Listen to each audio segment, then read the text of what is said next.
হুগলিতে ভোট প্রচারে বিজেপি প্রার্থী লকেট চ্যাটার্জি।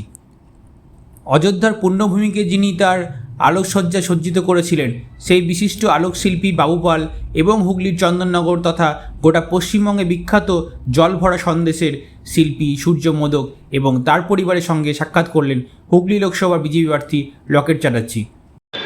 হিংসা স্টার্ট হয়ে গেছে, অলরেডি শুরু করে দিয়েছে। ভোটের আর 1 মাস আগে থেকে যেভাবে তারা আমাদের রাজনৈতিক ফ্ল্যাগ বলুন, রাজনৈতিক আমাদের ব্যানার পোস্টার যেভাবে এরা ছিঁড়ে ফেলছে, জ্বালিয়ে দিচ্ছে, মানে এরা ভয় পেয়ে গেছে। অ্যাকচুয়ালি এরা ভয় পেয়ে এই ধরনের জিনিস করছে। কিন্তু আমাদের দলীয় কর্মীরা যারা রয়েছেন তারা ওখানে অবস্থান বিক্ষোভ করছেন, ওখানে প্রতিবাদ জানাচ্ছেন। আমিও কিছুক্ষণ পর ওখানে গিয়ে পৌঁছাবো।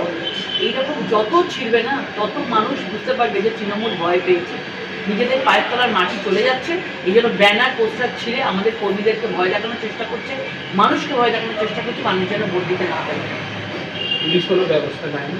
পুলিশ কোনো ব্যবস্থা নেয়নি। আমরা ইলেকশন কমিশনকে আমরা কমপ্লেন করবো এবং কমপ্লেন করে যা যা ব্যবস্থা নেই ফোর্স ওখানে ভালোভাবে বলাবলে লাগানো হয়।